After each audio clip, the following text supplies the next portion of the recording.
Okay.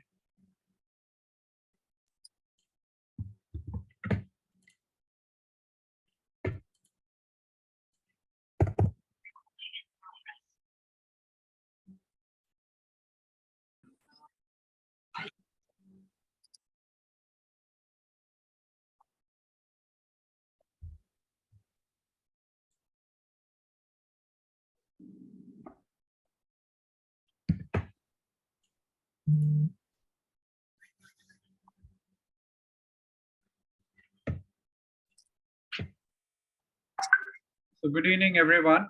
It's 5 o'clock. So let's start the session for today. We are hoping that another few more people to join. Maybe I will start with the intro. Uh, so President, is that okay? You can start now. So Hari? Yeah, it is fine. I think we should start on time. Yeah. Okay. So thanks everyone for joining. Let me start with the intro to GOPIO. So Global Organization of People of Indian Origin, that is how the GOPIO is called, is formed in the year 1989. And the reason for this organization is to provide a stable platform to support the needs and interest of global Indian diaspora. And GOPIO Singapore chapter was accredited by the United Nations of non-government as a non-government organization and is recognized as a secular, non-religious, non-political global organization. It was inaugurated in Singapore in 2002 with a mission to promote the cultural heritage and legacy of Indians in Singapore.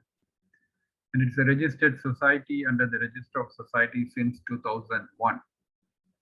Our vision is to bring people of Indian origin in Singapore and the world together to promote their interest in professional, cultural, and social with a view to realizing their maximum potential in the service of global peace, prosperity, happiness, and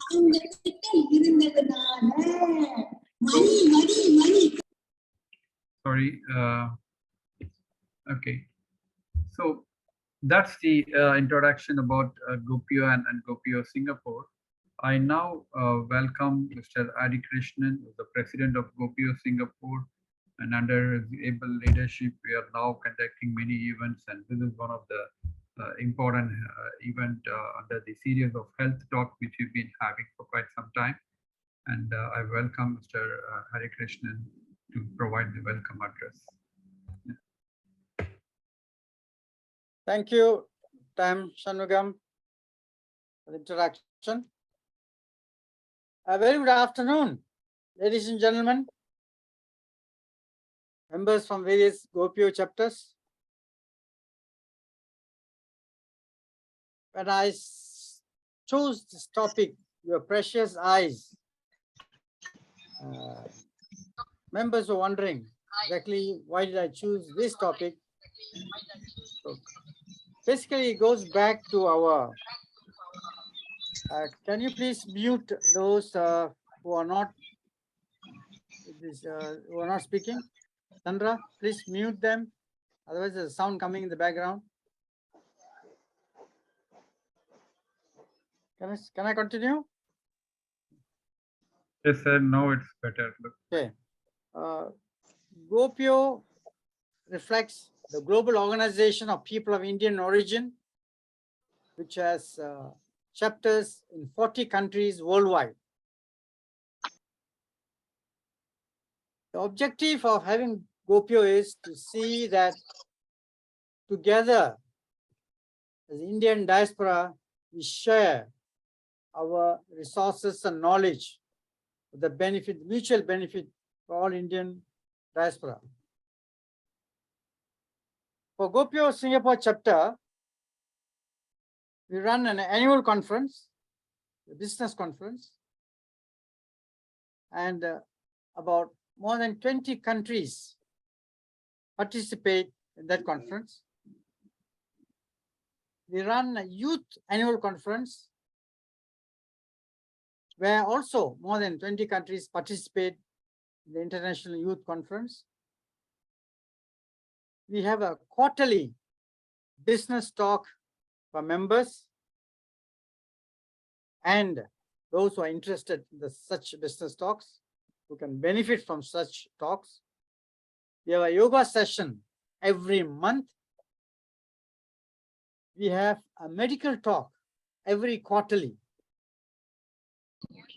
And we have a Gandhi Jayanti program in the month of October.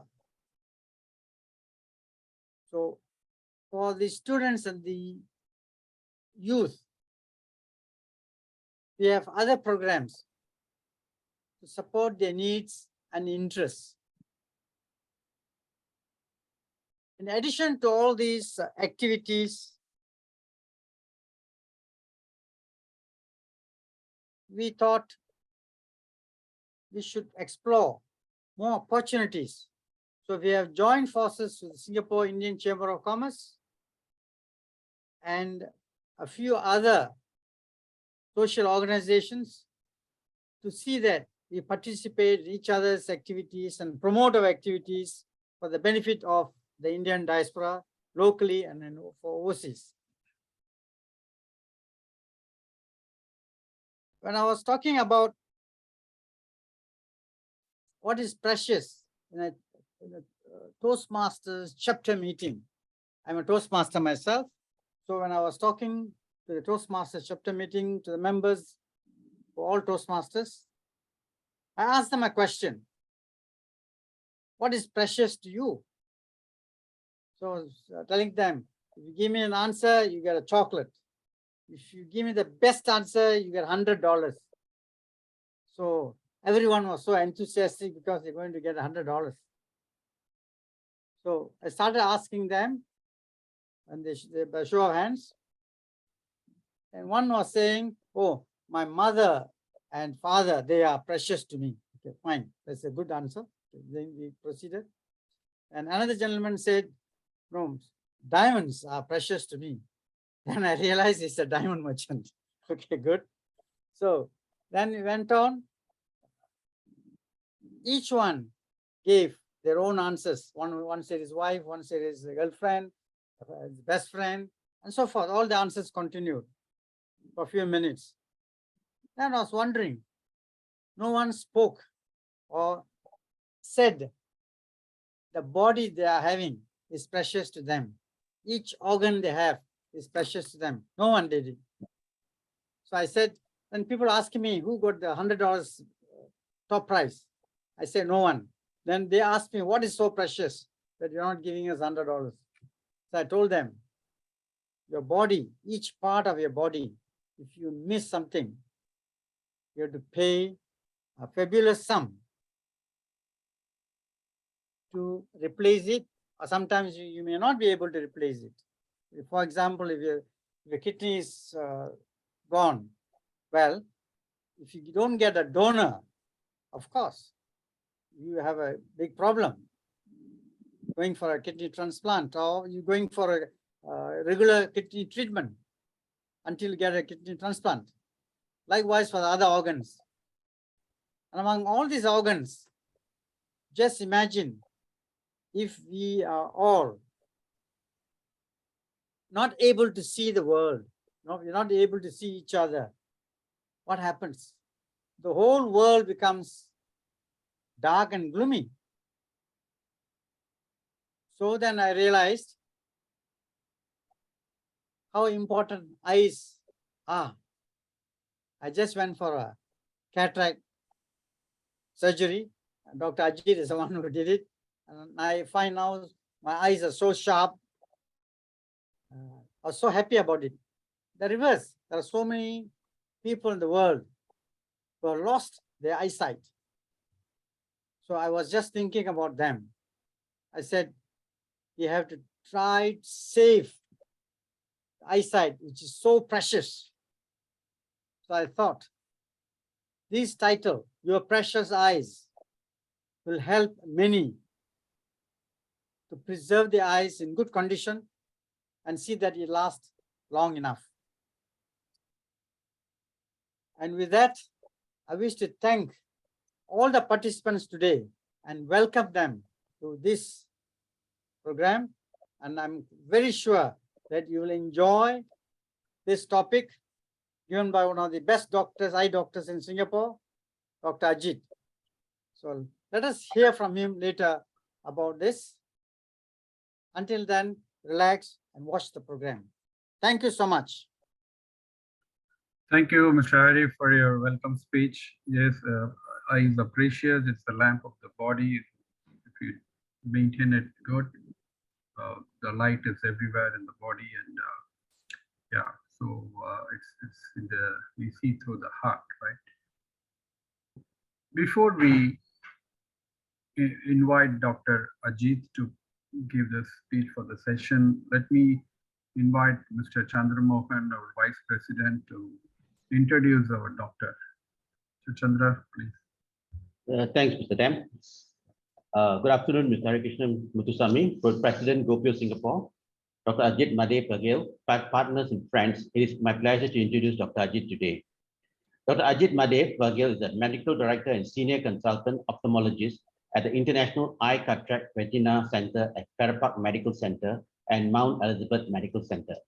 He's also a visiting consultant at the Department of Ophthalmology and Visual Science, Khoo Teck Puat Hospital. Dr. Ajeet specializes in the management of retinal diseases such as diabetic eye disease, age-related macular degeneration, and retinal vascular occlusion. He has vast surgical experience in modern micro-incision, cataract surgery, minimally invasive glaucoma surgery, and complex retina surgery.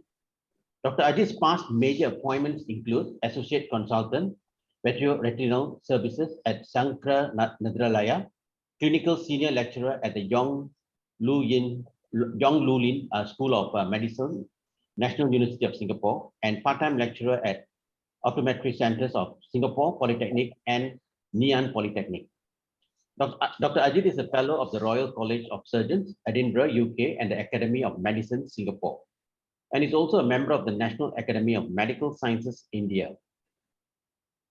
A small thing about Dr. Ajeet: after completing his basic and advanced surgical training in ophthalmology, Dr. Ajeet completed his clinical fellowship in vitreoretinal disease at the renowned top eye institution in India, Sankra Nadralaya Medical Research Foundation, Chennai. With a keen interest in research, Dr. Ajeet has published many papers in peer-reviewed local and international scientific journals and has a book and 2 book chapters to his credit.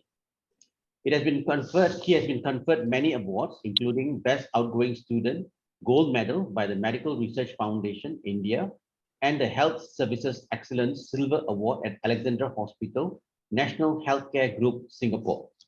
Dr. Ajeet has been actively involved in raising awareness of age-related macular degeneration, AMD in short, in Singapore, and has led the nationwide AMD Awareness Week campaign in Singapore from 2008 to 2011 as chairman of the organizing committee.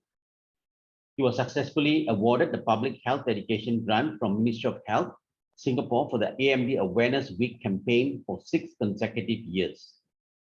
Last but not least, Dr. Ajeet finds the most fulfillment in his life in routine volunteering his time for free cataract surgery camps for needy patients in the rural India.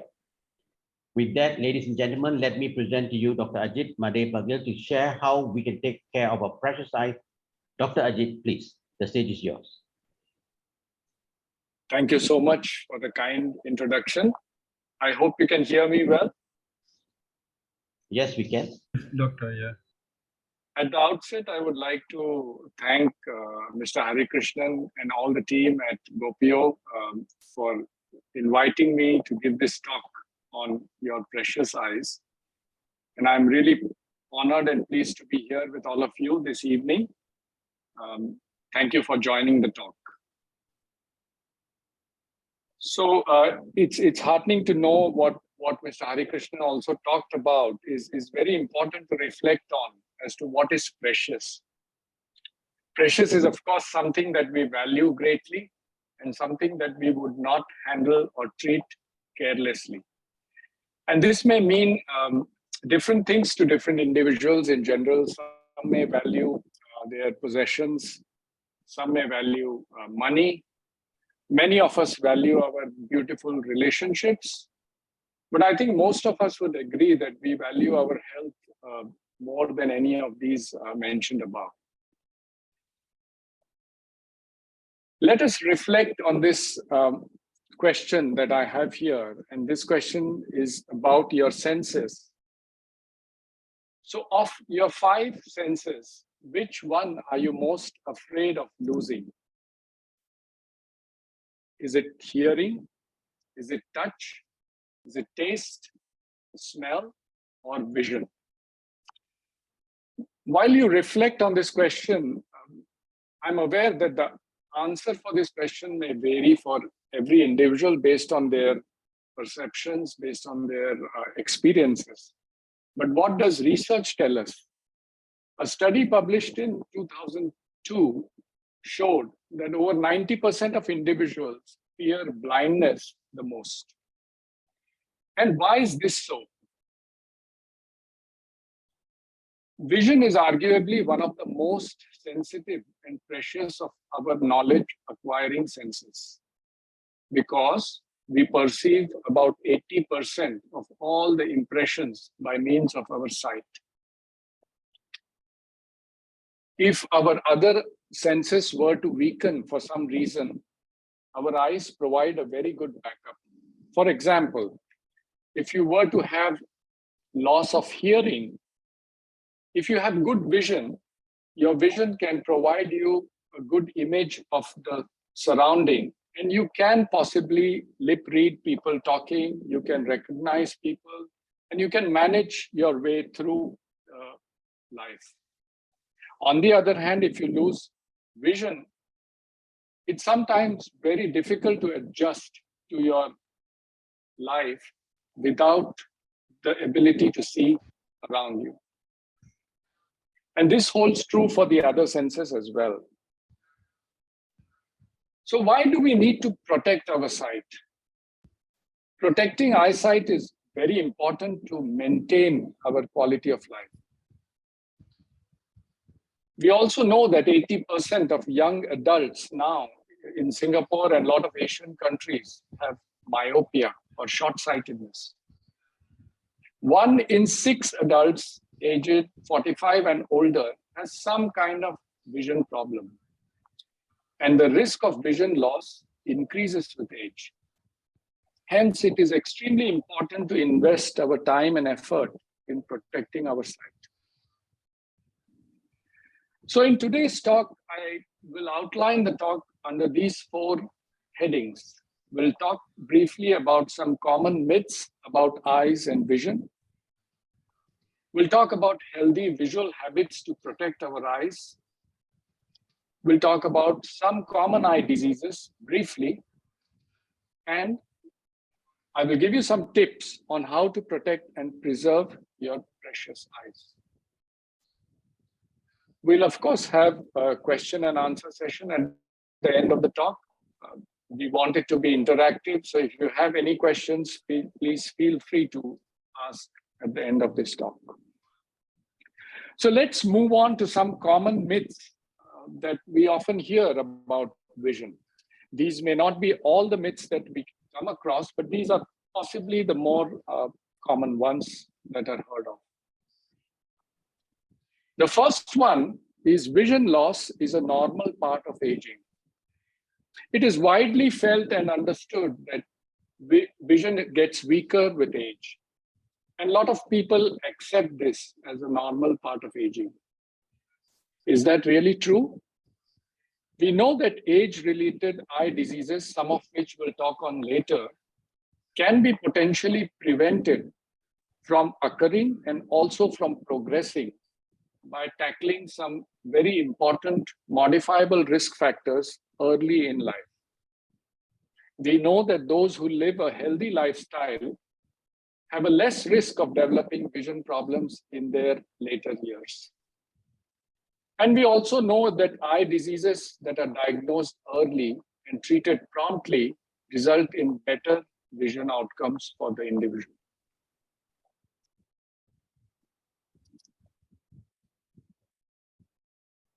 The next common myth that we might have heard of very often is carrots are the best food for eyes.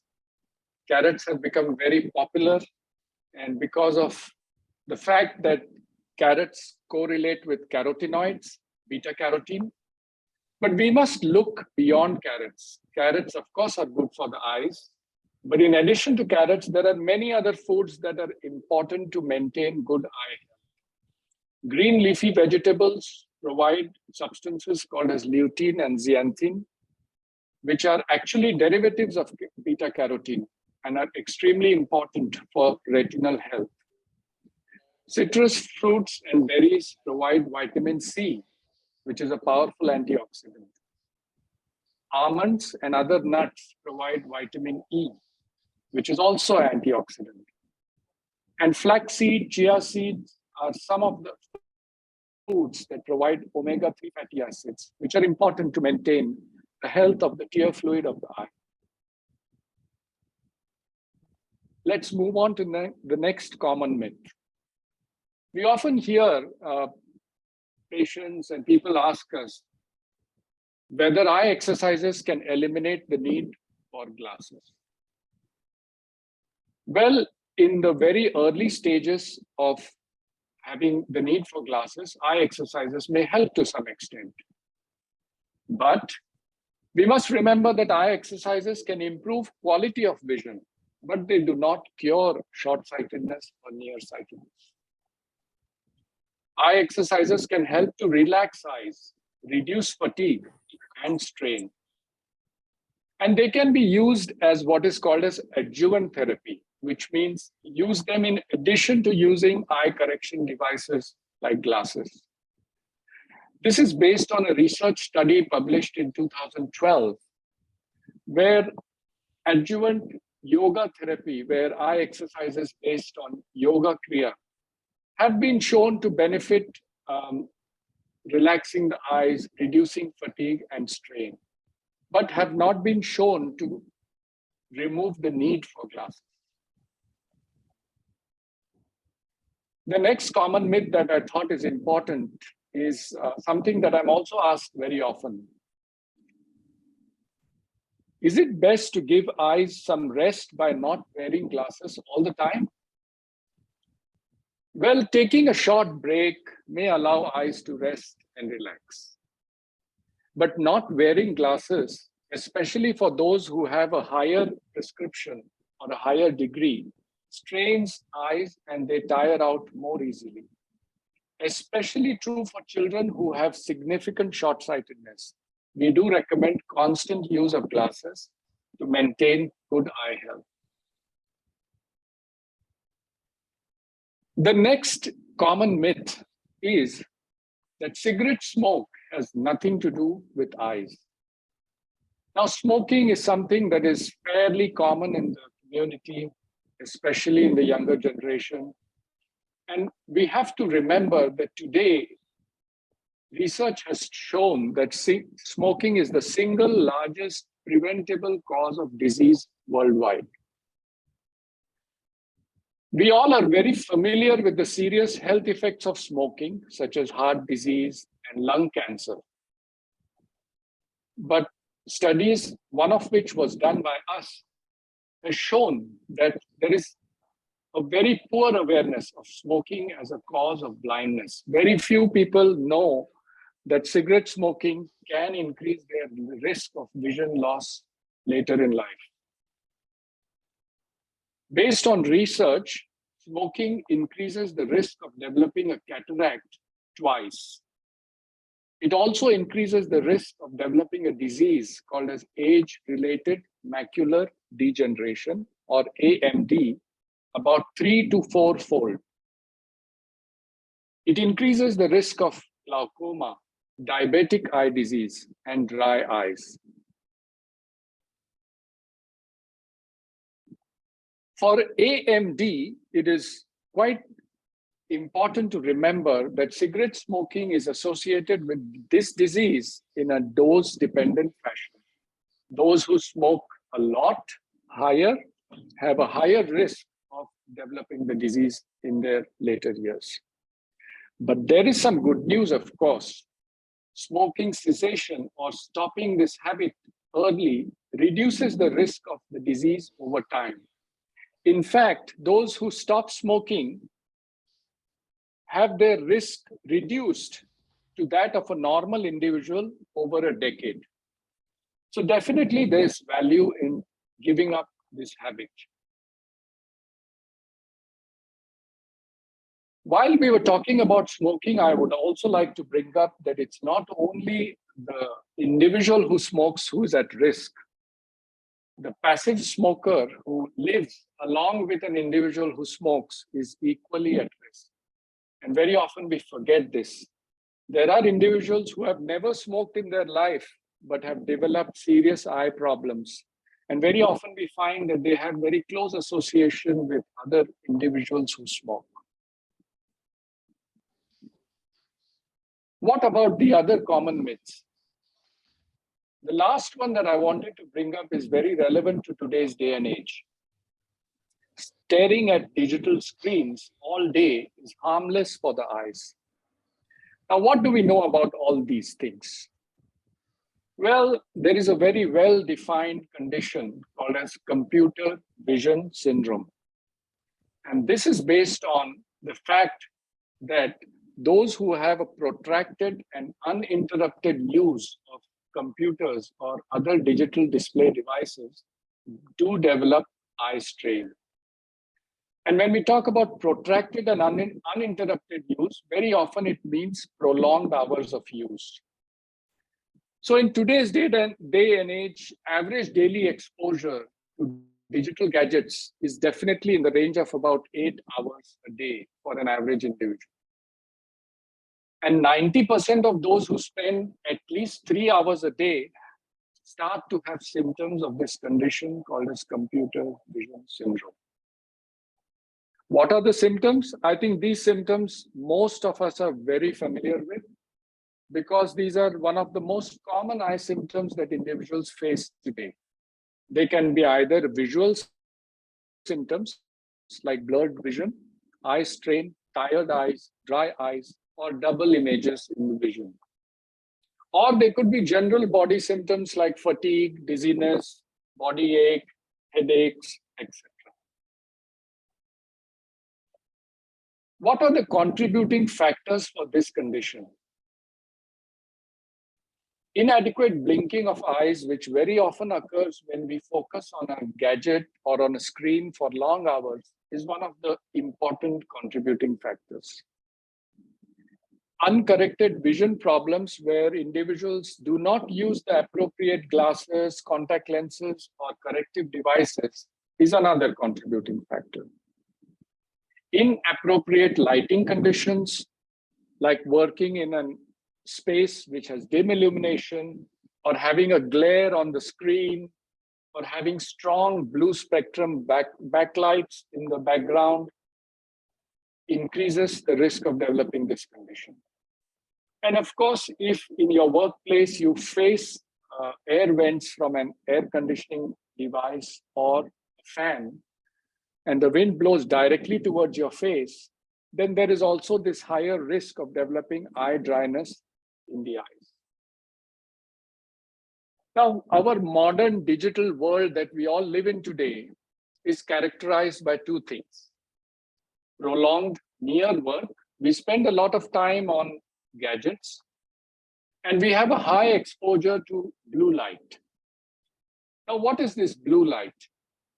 The blue light comes from all LED devices, energy-saving bulbs, electromagnetic radiation from tablets, smartphones, and other digital display screens. Blue light itself is not anything harmful, because as you see on the image to your right, blue light actually is part of what is called as the visible light. So the light around us has all these colors, which I'm sure you're familiar with.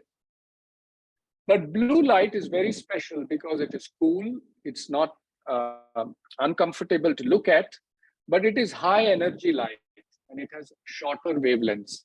So if you look at devices that emit blue light for long hours, it definitely contributes to eye strain to some extent.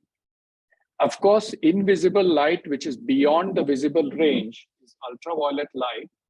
This is present in sunlight, Fortunately, our exposure to sunlight is fortunately or unfortunately very minimal nowadays, and our exposure has actually caused a lot of health problems. So what are the effects of exposure to excessive amounts of blue light? Of course, there are good effects. Blue light is nothing harmful. It is essential for good health. It helps with vitamin D production. It boosts alertness, memory, and elevates mood. In fact, in countries where there are overcast weather or climate, and there is a lot of lack of sunlight, blue light therapy is used to treat depression because it helps to elevate mood. Blue light exposure is also important for the sleep and wakefulness cycle to allow us to have enough rest. But what are the bad effects? Excessive exposure causes digital eye strain, leads to tired and fatigued eyes, gives a lack of good quality sleep, and may increase the risk of retinal degeneration, although this has not been proven scientifically as yet. So how do we moderate blue light exposure? It can be done by using physical barriers such as screen filters, computer vision glasses, or it can be applications that help to control blue light, many of which are available and are quite effective. So how do we preserve our precious vision? We must adopt healthy visual habits. We must become aware of common eye diseases. We must find out if we are at higher risk of certain eye diseases based on our family history. And we must go for a baseline comprehensive eye examination if one is above the age of 40. Let's talk about healthy visual habits at work. So the two key important things that are relevant to the eyes are, of course, the distance, viewing distance, which ideally should be about 40 centimeters from the digital gadget or the screen. And ideally, the eyes should be slightly higher than the top of the screen that we are looking at. So this ensures maintaining good posture and avoiding strain to the eyes. We won't talk about the other aspects because that is probably out of the scope of my talk, but there are many other aspects to having a good posture and reducing our risk of many other health problems. So the optimal reading distance is about 40 centimeters. We should not hold gadgets closer than that. Adequate illumination is important. We should avoid glare or shadows on the screen. We should consciously remember to blink our eyes often.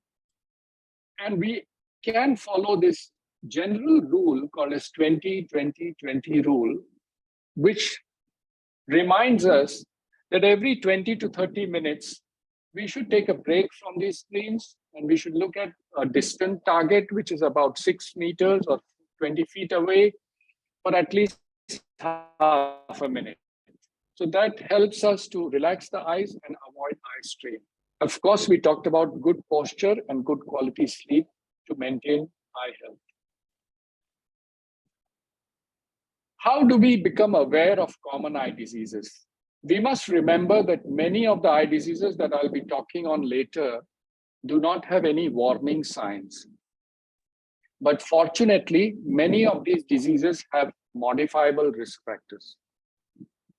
And hence, if these diseases are detected early and treated early, it helps us to save our precious sight. So let me briefly run through a couple of eye diseases that are fairly common. This list is not exhaustive, and I won't be able to cover all the eye diseases, but I would like to cover some which are very common and are the ones that are more important to remember. Dry eyes, myopia, cataract, glaucoma, diabetic eye disease, and AMD. So dry eyes is basically a condition which is associated with reduced quantity or quality of the tear fluid in the eye. This can occur because of a reduced production of the tear fluid in the eye, increase in the evaporation of the tears, or poor quality of the tear fluid in the eye. What are the risk factors for this disease? Age is the most important risk factor. And of course, as the age advances, the quantity of the tear fluid reduces. Cigarette smoking is a modifiable risk factor, as well as the environment that we are in. So if we are in an air-conditioned environment throughout the day, or if we are in a very dry and windy environment, we tend to have these symptoms more often. Women with hormonal changes often have these symptoms because of the effect of the hormones on tear fluid secretion. Drugs such as flu medication, when they are taken very often, can have increase in eye dryness. How are dry eyes treated? It is important to have a detailed eye evaluation, although this symptom is very common.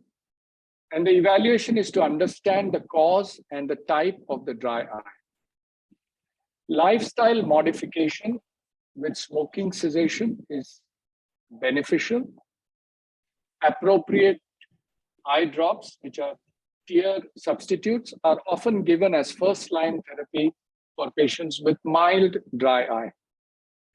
But for individuals who have significant dry eye because of some diseases, such as arthritis or thyroid eye disease, sometimes need specialized treatment.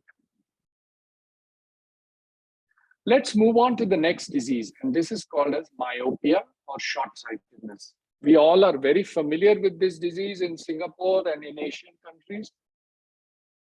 It basically means poor distance vision without glasses. And in this situation, light which enters the eye gets focused on a target in front of the retina, as you see in the image at the bottom of the slide, instead of getting focused on the retina. What are the risk factors for myopia? Less outdoor activity is one of the very important risk factors in children. Excessive near work is also another proven risk factor. Of course, a family history of short-sightedness and sometimes a history of premature birth is associated with the risk of developing short-sightedness. Now, when short-sightedness gets way high in the range of about -6 diopters or 600 degrees, it increases the risk of developing retina detachment, retina tears, glaucoma, and macular degeneration. So it is extremely important to try our best to reduce the risk of developing what is called as eye myopia. In children, myopia can be treated to some extent by adopting healthy visual habits, encouraging outdoor activity, refractive correction as appropriate to the age, which could be either the use of glasses or sometimes at a later age, use of contact lenses. Preventing progression of myopia is now possible with the use of certain treatments. The first one seen on the top, the image, is what is called as atropine eye drops. And these help to prevent progression of myopia. There are certain myopia control glasses now that are available and also have a significant effect in controlling short-sightedness. And there is a treatment called orthokeratology, which includes using a special contact lens at night to reduce the myopia during the daytime. Let's move on to our next eye condition. Very common condition that was mentioned at the early part of this talk is cataract. Cataract is not a disease, frankly. Cataract is the clouding of the naturally clear crystalline lens in the eye.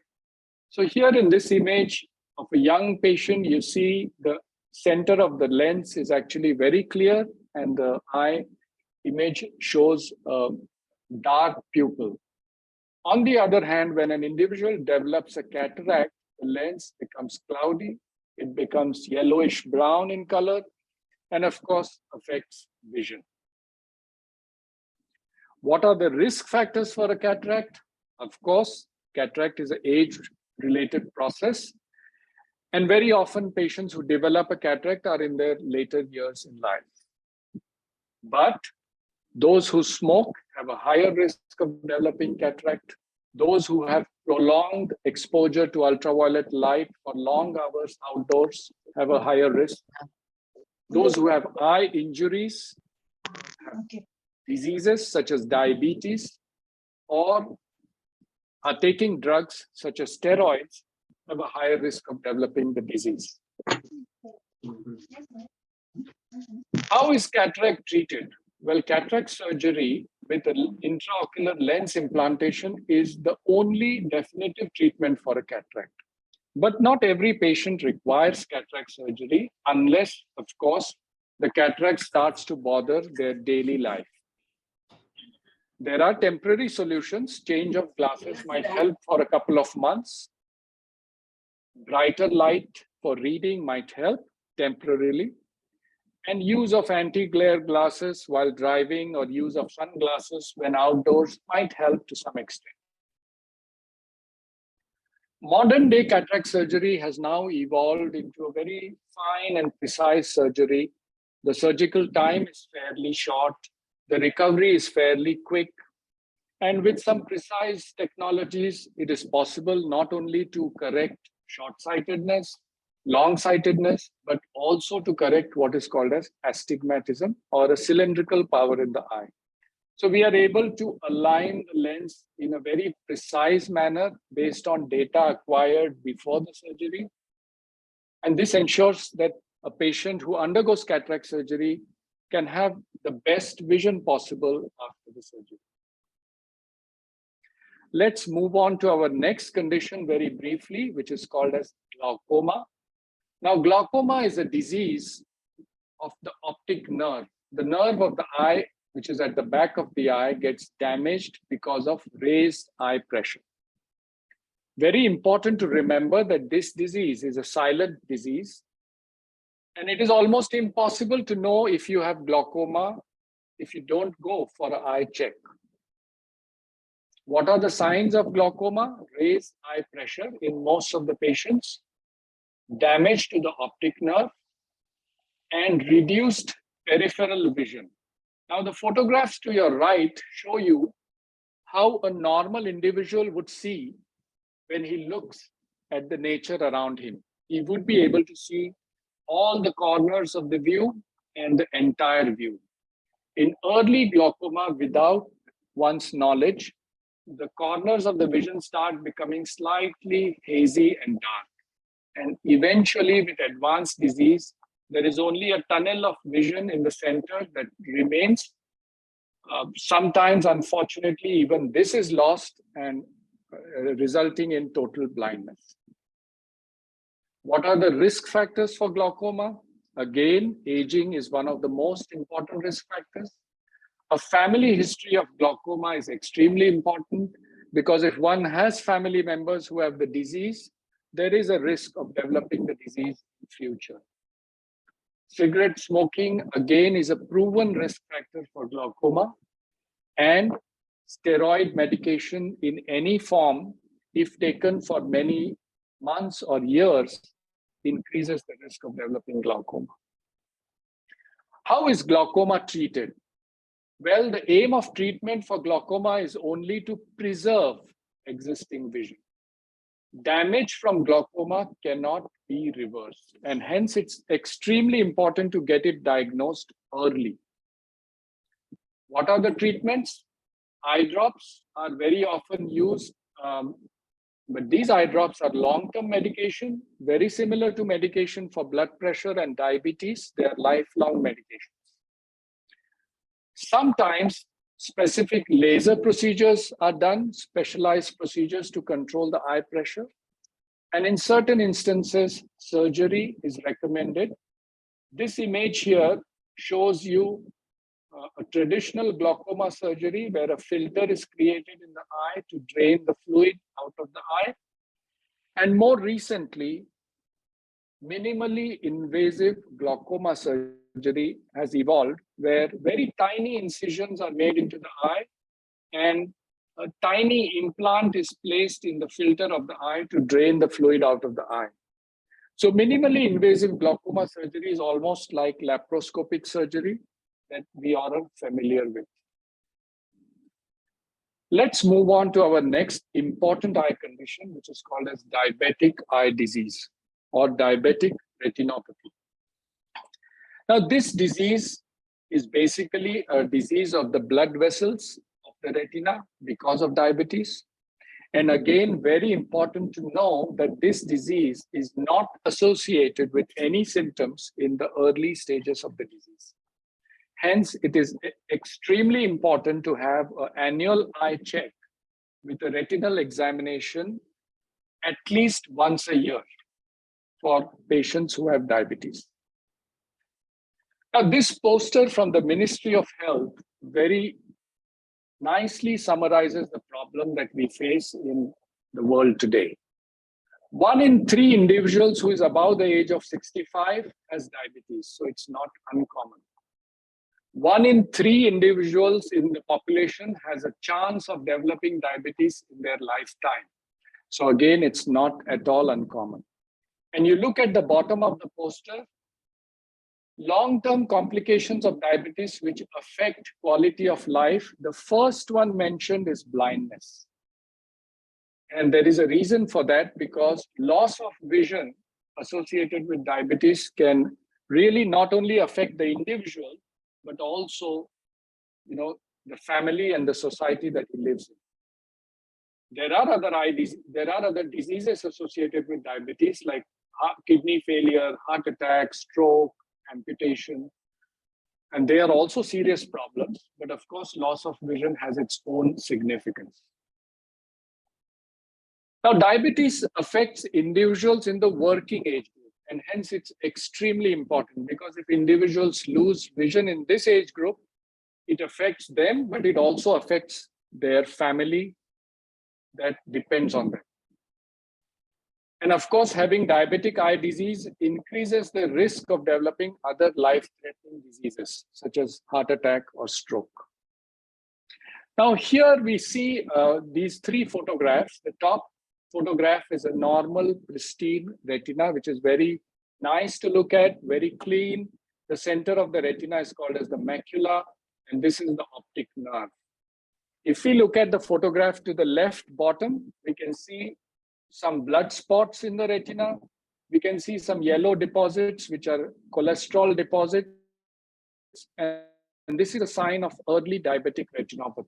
At this stage, the disease can be treated to some extent with treatments that we'll talk about in a short while.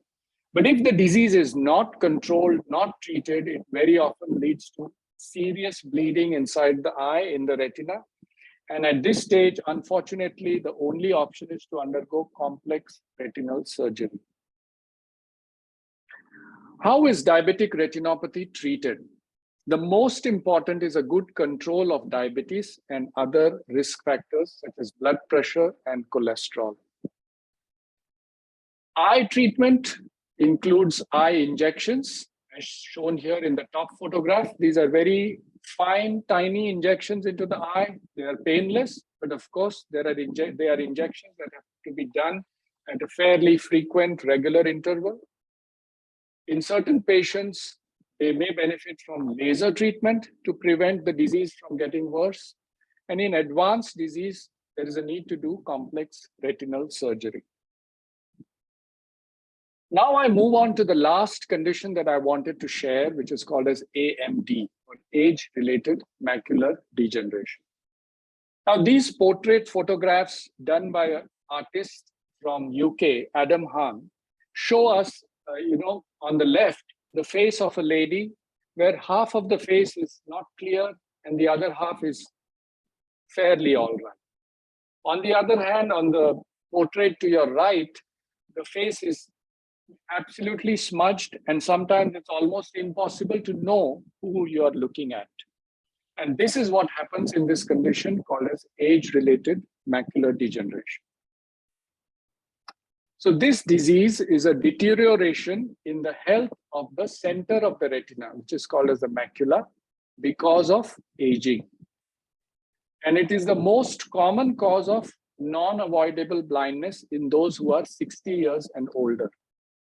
So if you look at the photograph to your left, you see again the normal retina, while the photograph in the middle shows you what is called as dry age-related macular degeneration, where you see a lot of these yellow deposits in the retina.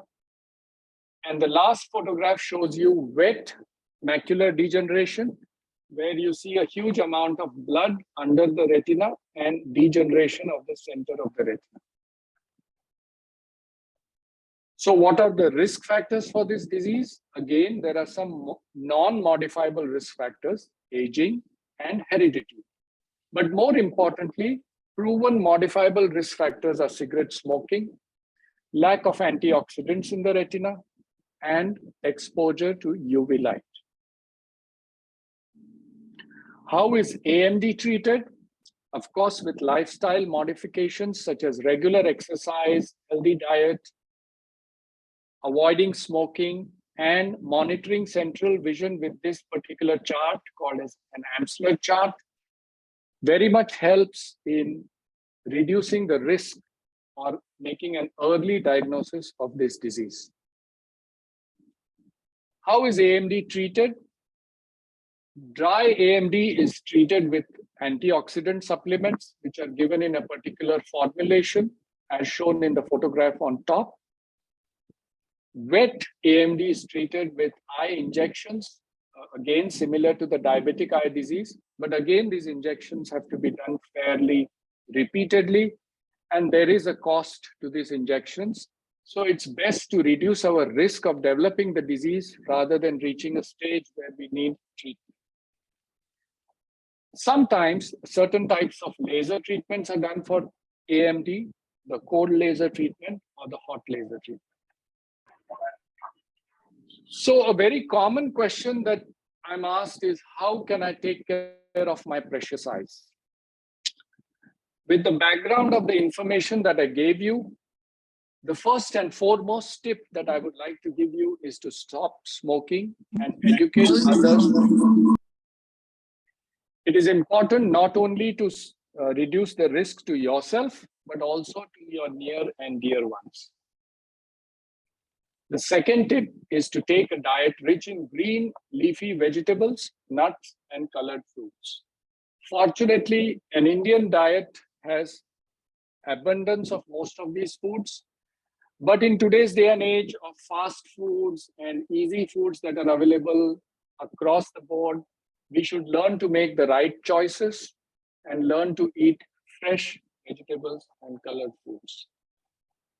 The third tip is to be physically active so that you reduce your risk of a lot of diseases such as glaucoma, cataract, diabetic eye disease. And of course, exercise also helps to reduce body weight, tones muscles, and helps to control diabetes and blood pressure. The fourth tip is to maintain normal blood pressure because this reduces your risk of developing diseases which cause vision loss. Again, high blood pressure, diabetes, and stroke. The fifth tip is to beat diabetes. Now, beat comes from is a mnemonic that was developed by the Health Promotion Board in Singapore. B stands for be aware. So know your risk and get yourself screened if you are at higher risk. Eat right, eat in moderation, adopt a healthy lifestyle with at least 150 minutes of exercise every week, and take control, aim for a healthy body mass index. The sixth tip to protect your precious vision is to wear sunglasses and a brimmed hat when indicated. Why do we want to benefit from ultraviolet light protection? Because these are risk factors for cataract, AMD, and other eye diseases. Of course, these also avoid painful sunburns and reduces the risk of developing skin cancer. In fact, 5 to 10% of all skin cancers occur near the eyelids. So how to find the right sunglasses? Make sure when you get a pair of sunglasses, it has a label, blocks 99 to 100% UVA and UVB. Consider using polarized sunglasses if you are going to spend prolonged hours on water or snow. Make sure the sunglasses are of the right size and right fit. Avoid sharing sunglasses among family members, which is fairly common. The seventh tip is to wear appropriate protective eyewear for certain sports or while working with power tools. You will be surprised to know that eye injuries are fairly common at workplace and home. And 90% of these injuries can be prevented if you are wearing the appropriate protective glasses.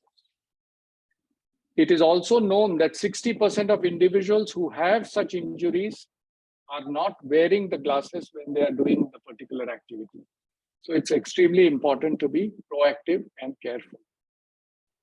And the last tip is to visit your eye care professional for a baseline comprehensive eye examination if you are above the age of 40, even if you are not experiencing any vision problems. Now, why is this important? Comprehensive dilated eye examination is slightly different from the examination that you would do with an optician or an optometrist, because the examination done with the optician is just to check your vision and sometimes to check the eye pressure. You can detect common eye diseases in the early stages only with a comprehensive eye examination. So this slide shows you the difference. If you do an eye check without applying eye drops, a very small part of the retina can be seen and possibly checked to decide the risk. But if you apply eye drops and do a comprehensive eye check, the doctor is able to tell you whether you have any risk of the diseases that were mentioned earlier in the talk. So now I come to the close of my talk, and the summary is here. Don't take your precious eyes for granted. Make preserving your vision a health priority. Do not accept vision loss as part of aging. Recognize signs and symptoms of common eye problems and have regular comprehensive dilated eye examinations, especially if you are at higher risk because of a family history. And remember, stop smoking and educate others to do so. Take a healthy diet, exercise regularly, maintain normal blood pressure, control your diabetes, wear sunglasses whenever indicated, wear protective eyewear when it is indicated, and of course, have regular eye checks if you're above 40. With this, I come to the end of my talk, and I would like to just share that in addition to, of course, protecting our precious eyes, we should also look at people who are in need of the gift of sight. And I get a lot of privilege and pleasure in volunteering at eye camps in rural India under this Share Your Care program, which helps needy people in rural India. And this is something, if you want more details on, you can, of course, get in touch with me. With this, I would like to end my talk. And I would, of course, like to move on to the MC to probably open the floor for questions and answers. Thank you. Thank you, Doctor. It was a very wonderful session. A lot of precious information about the precious eyes. Your tips are very valuable, and there are many insights, and there are many things which we were not commonly known, particularly starting from the myths and how we can protect our eyes from retinopathy, glaucoma, cataract, and all of that. So it was very useful, and hope everyone is benefited from this. And we'll have a lot of questions, and then maybe I will get Mr. Chandra to manage this Q&A session for us. Over to you, Chandra. Thanks, Tim. Thanks, Doctor, for the enlightening speech itself. Right, I have some questions already posted on the chat itself. So I will take that questions first, and then after that, I will actually open up the question and answers to the others, right? And of course, please just raise your hand, and then we will ask you to unmute, and you can actually ask the question to the doctor. Else, you can actually put it in the chat, type it in the chat, and then I'll read for you on your questions. Right. First, online, I have today we have many GOPIO members also joined from overseas. We have Mr. Ravindra Jain from Myanmar, who has actually raised his hand, and then can we get him to ask the first question? Mr. Ravindra, would appreciate you can keep your questions short so that we can have more participants also. Right, thank you, Mr. Ravindra. Okay, good evening. And Dr. Wagle, your presentation is excellent because I am in same profession. I work with Mount Elizabeth Hospital. My company, we are partner with your hospital. So I'm already doing this health talk. My question is that very simple, and mostly people want to know this. Every person in his life will going to have a cataract operation. It is compulsory, or if not, then how many percentage and how much it is successful? Thank you for this question. And I think it's an important question because cataract is universal. Cataract is a process that develops because of aging. So everyone develops a cataract eventually. Now, to answer your question as to whether everyone needs a cataract surgery, no. But in today's day and age, with the increased demands on our vision, you can see individuals even at the age of 60, 70, 80, they are using gadgets, they are using phones, they are looking at messages, WhatsApp, Facebook. So their vision needs have changed compared to generations in the past. So I would say a good over 80% of individuals who have a cataract will eventually need a cataract surgery. Now, when they need a cataract surgery depends on their individual circumstances. Some people who are very active in terms of their profession, in terms of their outdoor activities, social circles, hobbies, they tend to need a cataract surgery much earlier in life, maybe in their 50s or even early 60s. Those who are more homebound, do not venture out too much, do not have too many sporting engagements or social engagements, tend to have cataract surgeries later in life, maybe in their late 60s or 70s or even later. And sometimes cataract surgery is needed not for the fact that there is a vision problem, but because the patient has certain other eye conditions. For instance, if the patient has a diabetic disease and the retina is quite badly affected because of diabetes, even if the cataract is not too bad, sometimes your doctor might advise you to get the cataract removed to be able to treat the diabetic disease better. So I hope this gives you a summary of what proportion of patients need cataract surgery. The second part of your question was how effective is it? Or rather, what is the outcome of cataract surgery? I would say about 30 or 40 years ago, maybe 70% or 80% of patients with cataract surgery would do very well, but about 20 or 30% patients would have suboptimal results. That was because the technology for cataract surgery was very different. The recovery was very slow. The risks were much higher. In today's day and age, I would say at least 90 to 95% individuals who undergo cataract surgery have a very satisfactory outcome. In fact, within a couple of days after the surgery, they are quite able to get back to their normal life. They don't have so many restrictions.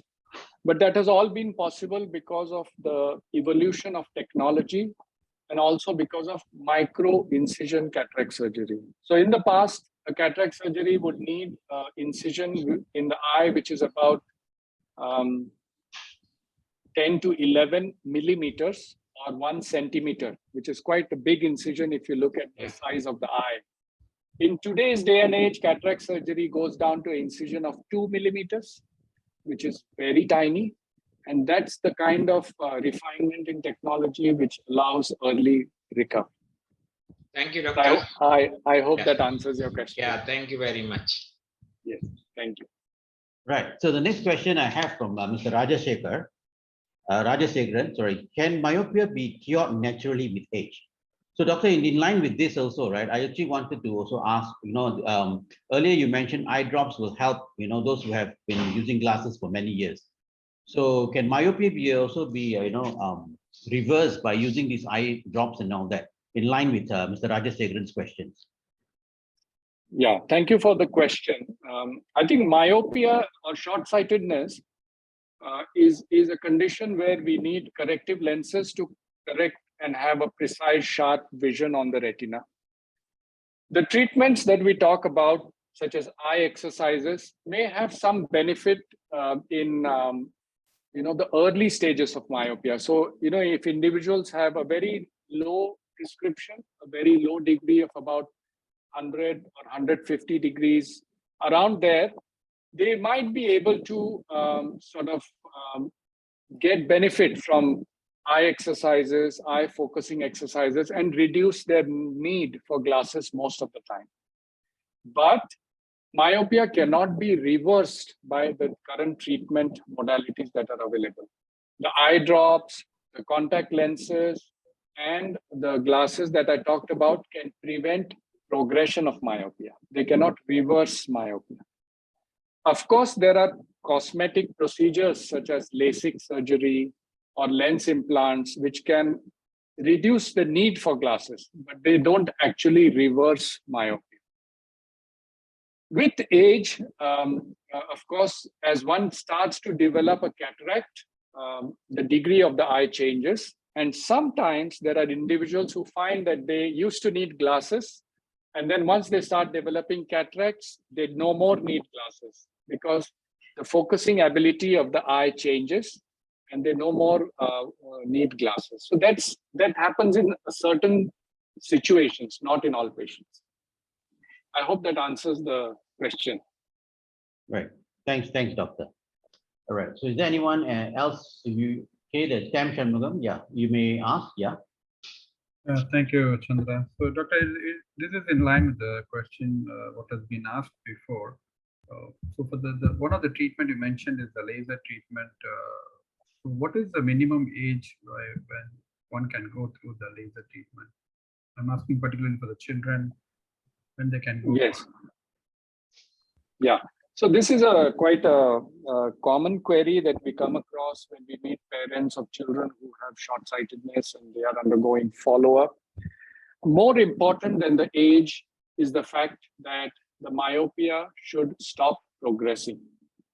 It is very important to be sure that the short-sightedness has stopped progressing and the prescription is stable for at least 6 months to a year before we make a decision of whether an individual is suited for these procedures such as LASIK.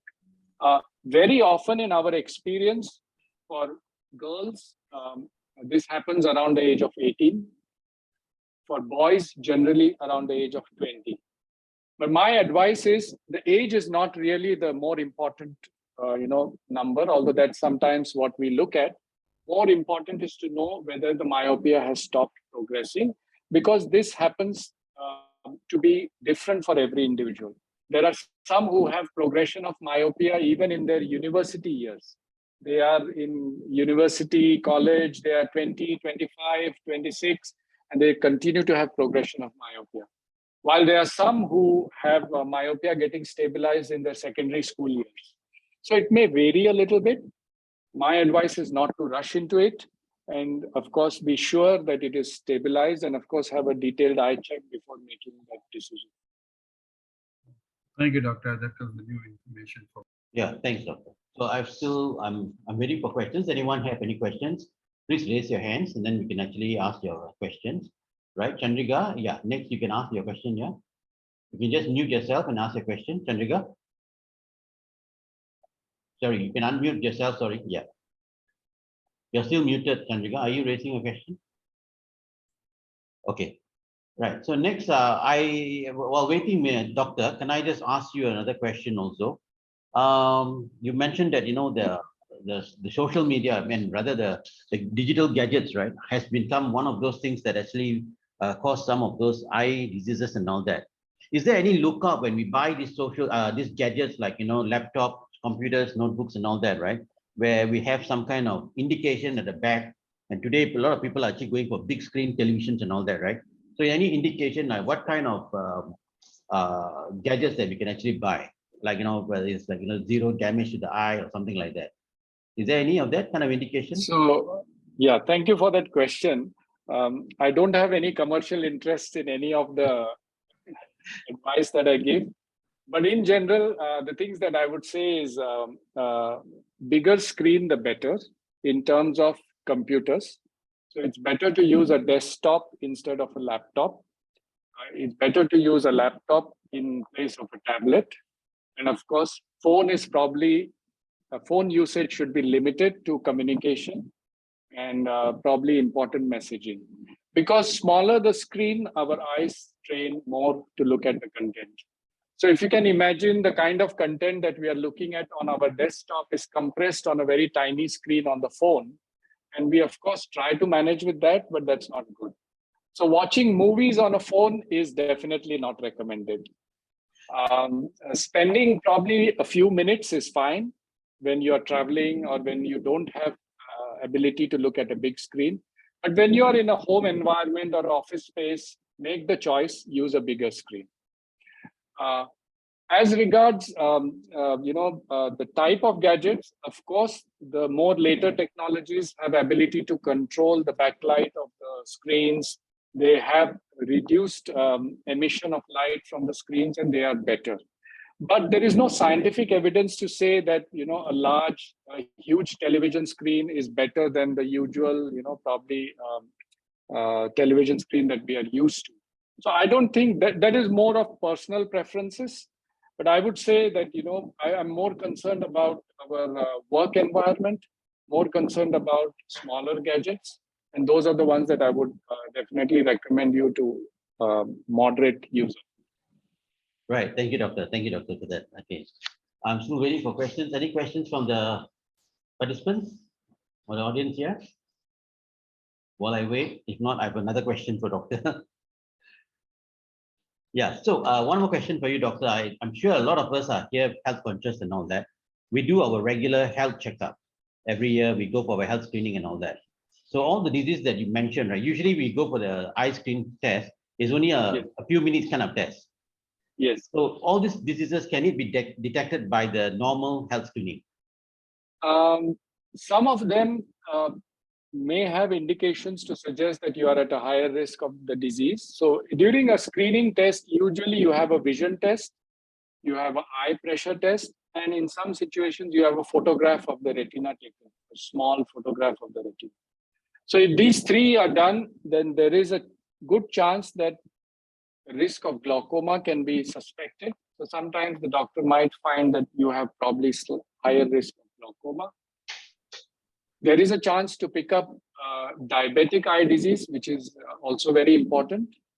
But the other conditions that I told you, long-sightedness, short-sightedness, or macular degeneration, or other conditions may be sometimes missed out during a routine screening. And it is also important to know that even if your vision is perfect, if you have 6/6, which is perfect vision, even if your eye pressure is perfectly normal, you could still have early signs of glaucoma. And those are the patients that we don't want to miss, because sometimes it gives a false sense of hope. It tells you that you are all right, and then you wait for your next annual health screen. And sometimes some patients might be missed out through these loopholes. But of course, something is better than nothing. For individuals who are going for these screenings, definitely you should continue to do it. It's better than not doing anything. But of course, the dilated eye check at least once after the age of 40 is recommended. If your eye check is completely normal, then you don't have to go for an annual eye check with a dilated eye check. You could do your screening as an annual screen. But once after the age of 40, we do recommend doing a detailed, comprehensive eye examination. Right. Thank you, doctor. I hope that actually shares your experience with all these participants here. Right. So I have no other questions from any Yeah, other. I want to ask one thing with Right. doctors. Doctor, I would like to have your contact details. So, Okay. So I think on my last slide that I'll show you later, I have my email there. You can get in touch with me, and then we can, of course, I can, if you have any queries, I okay, can thank you. surely. Yeah. Yeah. Okay. Probably since there's no other members asking questions, is there anyone who wants to raise any questions? Just want to know, will you be sharing the slides to the participants? I'm happy to share the slides if you have. I mean, you find them useful. The only thing is some photographs are patient photographs, so I may have to remove them from the deck that I share. And the content as a PDF, I'm happy to share for personal use. But I would request not to share it on social platforms, or just to keep it to yourself, because these informations are dynamic. They keep changing over time, and of course they are generic information. But I can give it for your personal use. Yes. Oh, sure. Thank you, doctor. Thanks, Doctor. Okay, just one question before we actually hand back you to the MC Tam. You mentioned about the working with the needy groups and all that, right? Yes. I've seen a lot of people have actually during they've asked for donation of spectacles. Right. Right. Yeah. So does it really help in this kind of things, because the spectacles are actually not maybe maybe different degrees and all that. So how does it really help people? Yeah. So I think donation of spectacles is usually done through certain voluntary organizations, opticians, optometrists who collect these spectacles and recycle them for needy individuals, generally either locally or even overseas when they go for medical sort of missions. It is quite challenging. You are right. Spectacles are very customized to every individual. And very often it is not possible to let somebody use your own spectacle without doing a proper check. The spectacles that are most useful are the spectacles which are just reading glasses. And these spectacles are very straightforward because they can be given to individuals based on a very basic eye check. Or spectacles for people who are short-sighted and have a very high degree sometimes are very useful when they are given to needy patients who can't afford them. In certain situations, they are able to recycle the frame, where they will not use the lens, but they will use the frame and use a more customized lens for that individual and use the frame. So I would say that this is useful, and this does sort of help recycling spectacles. But it has some challenge to it. It cannot be ensured that all the pairs that are donated are used for somebody else. Right. Thank you, Doctor. I think there's one question on the chat, and also someone has raised a hand. So if you don't mind, I just like these two questions. Right. Sure. One of them is actually can diabetes, from Mr. Siba. Can diabetes do LASIK for myopia? So in general, we would label LASIK as a cosmetic surgery. So, it's like a plastic surgery. So if you think of plastic surgery, you think about changing your appearance, you think about improving your look. So similarly, LASIK is an option. LASIK is not medically necessary. So for that very reason, LASIK is not also covered by insurance companies, for instance, because it's a personal choice. It is not something that is essential. In general, the principle is that if a patient has eye diseases, any kind of eye diseases with the retina, for instance, macular degeneration, diabetic eye disease, retina detachment, we generally don't recommend such individuals to go for LASIK, because in the future they might need other eye surgeries, which may be sort of the fact that they underwent LASIK might affect their future care. Or patients who are at high risk of glaucoma, we don't recommend LASIK, because after LASIK, the cornea becomes thin and it increases their risk of missing out glaucoma or developing glaucoma. But there is nothing stopping a patient who has diabetes and has short-sightedness from making the choice. Because as I said, it is plastic cosmetic surgery, it is an individual choice. Sometimes for lifestyle reasons or for convenience sake, individuals make that choice and go ahead. LASIK is a very effective surgery. It is highly successful nowadays in vast majority of patients, and the risk profile is fairly low. But one has to get a good sort of discussion, individual discussion with their own doctor before making that choice. Right. Thank you, doctor. I hope that answers Siva's question. So next I have Chandrika. You can actually unmute and ask your question, Chandrika. Thank you, Mr. Chandra. Dr. Ajeet, I just have got this question. I see a lot of children nowadays wearing spectacles, right? Right from school, like from primary 1 and all that.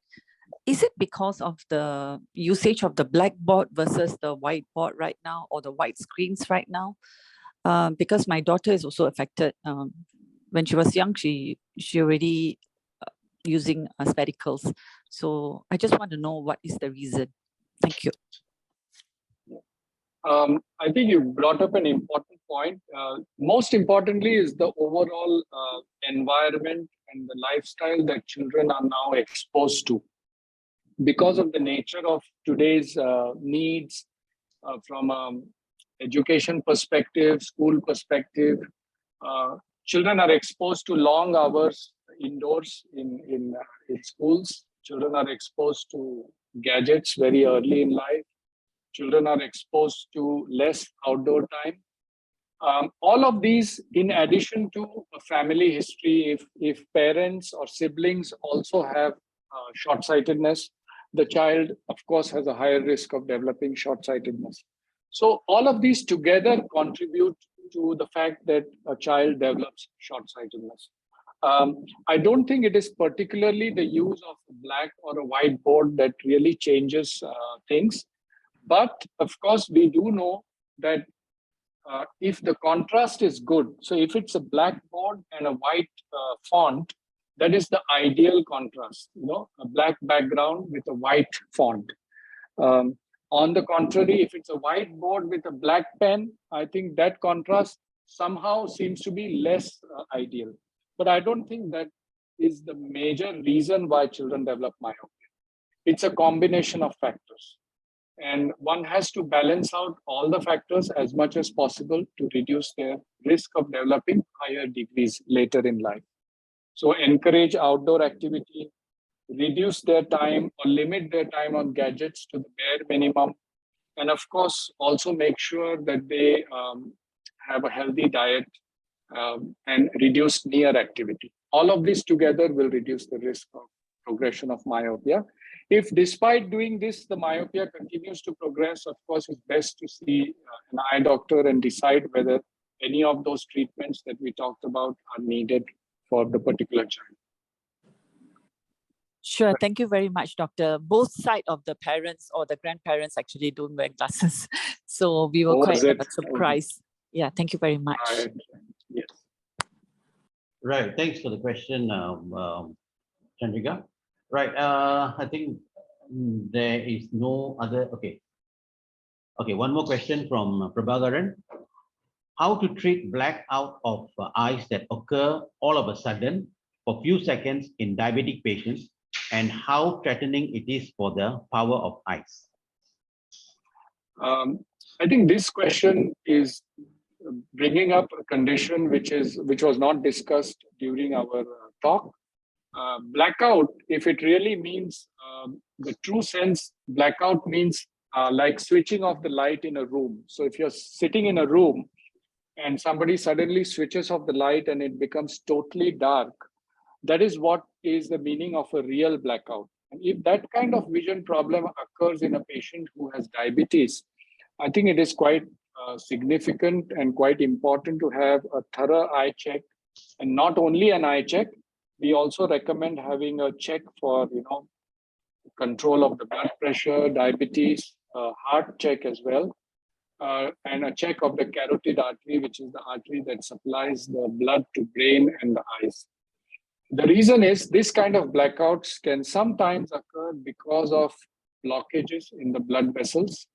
And these kind of blockages come up either from the heart or from what is called as the carotid artery. So this is significant, and yes, it can threaten one's vision. And frankly, if it's really a blackout, it is considered as a minor stroke. So you can imagine stroke is a life-threatening disease. So it is very important to get it evaluated and treated for the blackout. Having said that, sometimes the blackout may not be the typical blackout that I talked to you about. Sometimes blackout is also because of conditions like migraine, where the vision gets blurry for a short few minutes and then recovers. May be associated with headache, may not be associated with headache. Or sometimes blurring of vision can also occur because of simple things such as dry eye. The eye gets dry and the vision feels blurry for a couple of minutes and then recovers. Patients describe blackout in a variety of ways. So very important for you to have a one-to-one consult with your doctor and get a more customized, information and advice based on the eye condition. I just gave you general advice, but as I said, the word blackout may mean different things for different individuals. And the seriousness of the problem depends on what exactly is the underlying condition. Right. Thanks, doctor. Thanks for that insights. Right. So, Prabhakaran, like what doctor say, probably you can actually, I don't know who, but you can advise that person to make sure have a thorough checkup itself. Yeah. Thanks a lot, doctor, for the question and answers, taking the questions from the members. We have actually almost reached the time, so I'll hand back to Mr. Tam.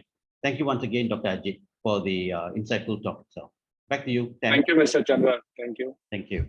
Thank you, Mr. Chandra, for organizing this question and answer. And let's go to the last session of this, last part of this session. So this is the vote of thanks. I would like to really thank Dr. Ajeet for his insightful speech, which gave us a lot of information and clarified most of our doubts and maintaining our precious eyes, how to protect our eyes, and how to get it treated if you have issues. And all of that. So it was quite useful. And thank you once again, Dr. Ajeet, for your time you spent on a weekend for us. On behalf of GOPIO and everyone, we thank you for your time. Thank you, Mr. Shanmugam. Thank you so much. Thank you, everybody. So next, I thank our president, Mr. Hari Krishnan, just able leadership. GOPIO Singapore is very active. We are conducting a lot of such sessions on yoga, health talk, and other areas which is useful to members of GOPIO and also to our partner organizations with whom we have signed the MOU. So thank you, President Mr. Hari, for your leadership and guidance to GOPIO Singapore. I also thank the various other members of GOPIO who supported to make this event a successful one. Mr. Paddu, who created this flyer, which was useful to send it across to various people. And I thank Ms. Vasanta, who managed to send it to various group of people within Singapore to get participants for this event and doing all the publicity which is required. I also thank Mr. Chandra, who was very helpful and came up with this Zoom session, managed this Q&A, provide the introduction for the doctor. So thank you one and all, and not last not the least, every single person who has joined today on the Zoom session. It's very thank you a lot. Because without you, we couldn't have conducted the session. Thanks for taking time on a Sunday evening, leaving behind all your personal work and other work, and spending time with Dr. and us for GOPIO Singapore. So thank you everyone for joining today. Thank you. We'll meet you in the next session with another talk. Thank you. Thank you. Thank you, Doctor. Thank you, everyone. Thank you. Thank you. Thank you, Thank you. Mr. Hari Krishnan. Have a good evening. Thank you. Good evening. We'll close the session for today. Thank you. You can leave the. Thank you so much, Doctor. Thank you. Thank you, everyone.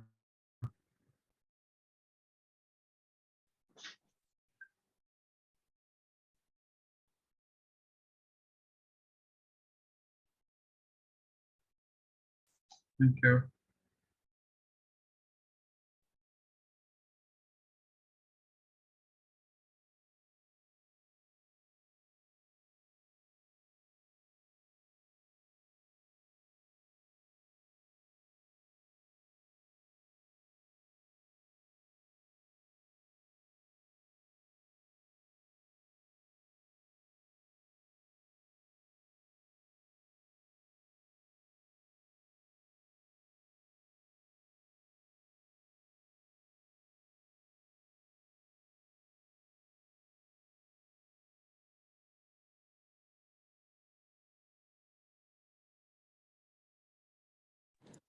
Mr. Hari, thank you very much for the excellent topic.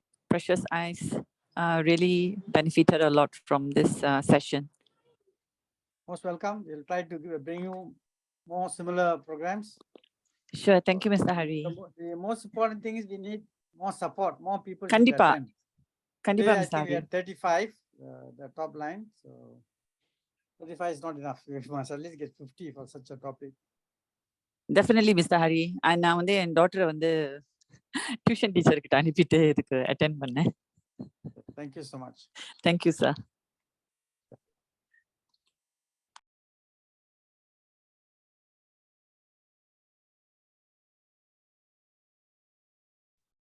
Yeah, thanks, Chandrika. We catch up with you again, right?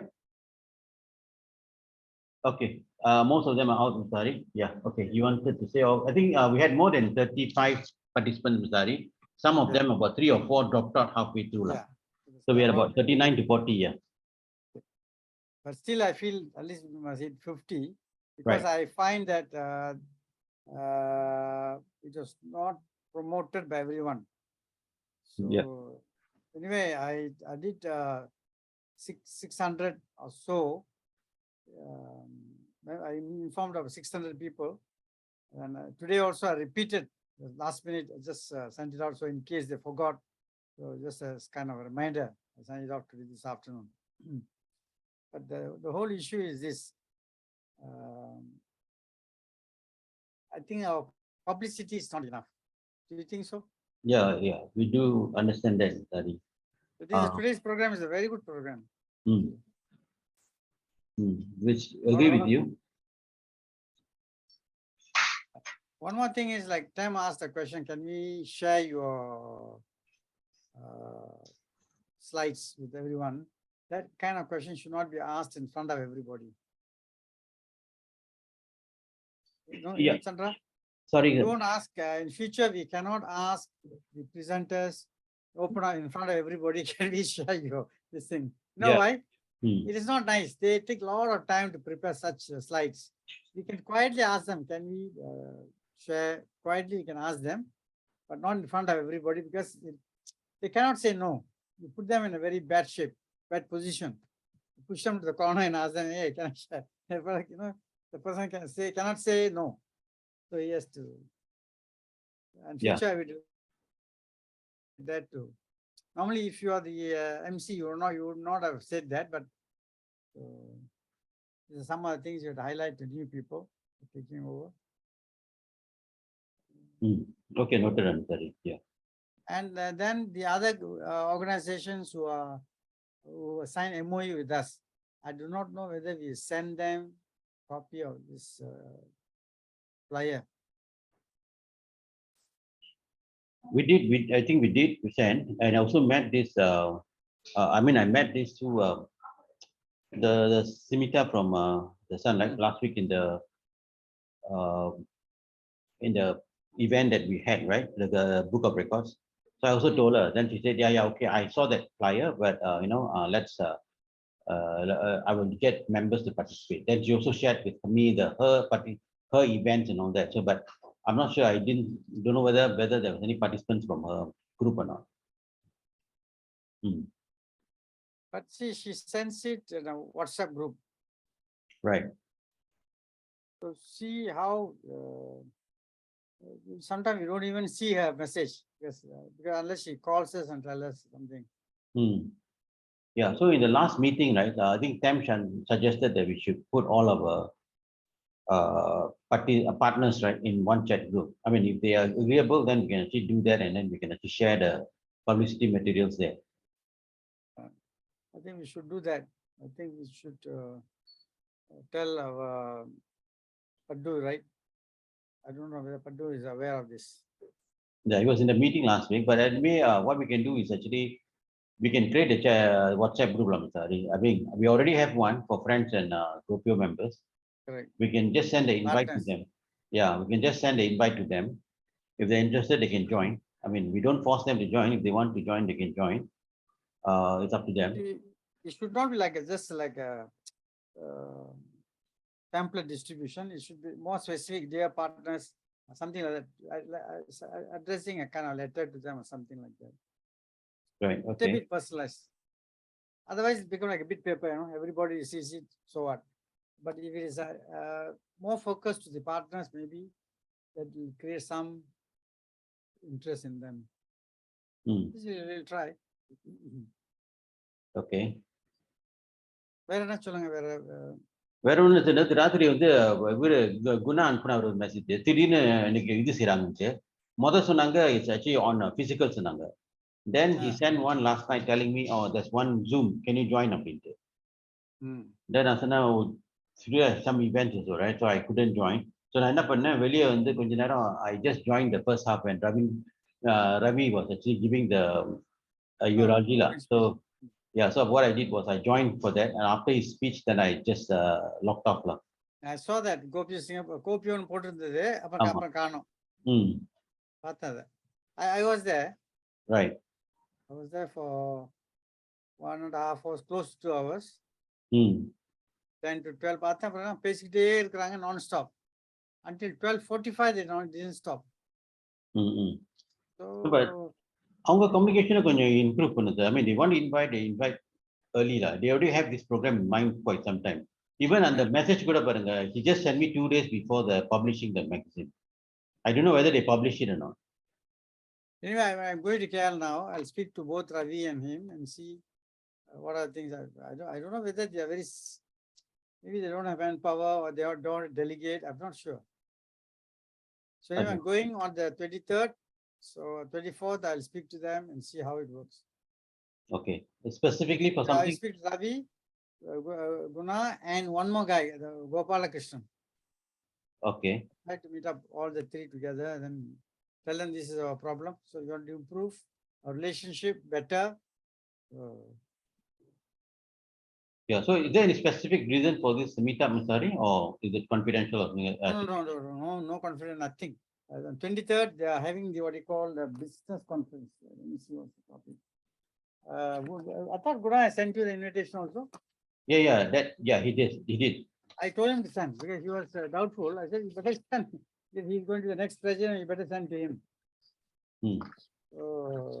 அப்புறம் அனுப்புறாரு அன்னைக்கு அந்த இது முடிஞ்சத பார்த்தேன் அன்னைக்கு அனுப்பிட்டாரு. Okay இதான் அந்த இது the what you call the program sheet தெரியுதா? தெரிய மாட்டேங்குது. அது ஏன்னா பேக் ஸ்கிரீன் இருக்குல்ல பின்னால. ஓகே அது என்ன பண்றது எனக்கு மிஸ் பின்னால ஸ்கிரீன் இருக்குனால தெரியாது. இப்ப தெரியுது பட் blur-ஆ இருக்கு. அது என்ன blur? பண்ணாத. சரி கொஞ்ச நேரம் இருங்க டைம் அடிக்கிறாரு. நாம் இன்று சிந்திக்க இருப்பது சிந்திக்கவும் இருப்பது எது என்று சொன்னால் பொருணர் ஆற்றுப்படை.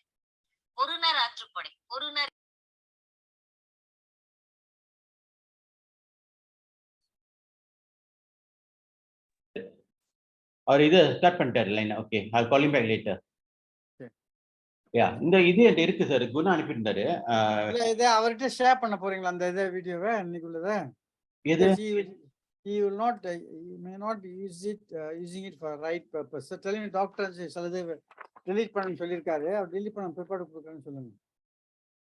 ஆமா இல்ல நம்ம ஷேர் பண்ண முடியாது சார். ஈவன் யூடியூப்லயும் போட முடியாது இது. ஏன்னா அவர் சொல்லிட்டாருல பேஷண்டோட இன்ஃபர்மேஷன். இல்ல அவர் டைம் வந்து he will use it for SCC activity இந்த மாதிரி ஏதாவது பண்ணுவார்.